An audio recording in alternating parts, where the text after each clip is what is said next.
లోపలున్న భయము, నీ లోపలున్న వేదన, నీ లోపలున్న చింత, నీ లోపలున్న పరిస్థితులు, ఆ హార్డ్ ఫీలింగ్స్ ఏవైతున్నాయో ఎక్కడ చెప్పుకోలేకపోతున్నావు కదా, అవన్నీ ప్రభు సన్నిధిలో చెప్పుకోవడానికి, నీ హృదయాన్ని కుమ్మరించుకోవడానికి చింత యావత్తు ఆయన మీద అది మనం చేయాలి. హృదయంలో చోటు ఎలా అయితే ఇష్టపూర్వకంగా మనం ఇవ్వాలో, హృదయాన్ని తెరిచి రమ్మంటే ఆహ్వానిస్తే ఎలా ప్రభు వస్తారో, చింతలు కూడా మనం ఇవ్వాలి. అర్థమవుతుందండి? మన చింత యావత్తు ఆయన మీద.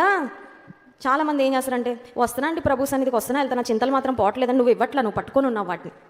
ఆశీర్వాదాలు పట్టుకో, వాగ్దానాలు పట్టుకో, వాక్యాన్ని పట్టుకో, చింతలు పట్టుకోవద్దు. చింతలు ఏం చేయాలి? ప్రభువుకు ఇచ్చే, ప్రభువుకు చెప్పే, ప్రభువుకు అప్పగించి. ఇంక నా వల్ల కావట్లేదయ్యా, నా వల్ల కావట్లేదు, నేను పోరాడి ఓడిపోయా, ప్రయత్నం చేసి అలసిపోయా, ఇంక నా వల్ల కావట్లేదు, I give it completely in to your care. ఇంగ్లీష్లో చక్కని మాట ఉంటుంది, let go and let God అంట. వదిలే, ప్రభువుకు వదిలే. మనుషులకు కాదు, గాలికి కాదు. కొంతమంది ఏం చేస్తారండి, గాలికి వదిలేస్తారు. గాలికి కాదు. నీకున్న సమస్య, నీకున్న పరిస్థితి నువ్వు ప్రభువుకు విడిచిపెట్టాయి. ప్రభు చేతిలో విడిచిపెట్టాలంటే నీకు పరిపూర్ణమైన విశ్వాసం ఉంటే తప్ప నువ్వు విడిచిపెట్టలే. నీకు అవిశ్వాసం ఉంటే నువ్వు పట్టుకుంటావు.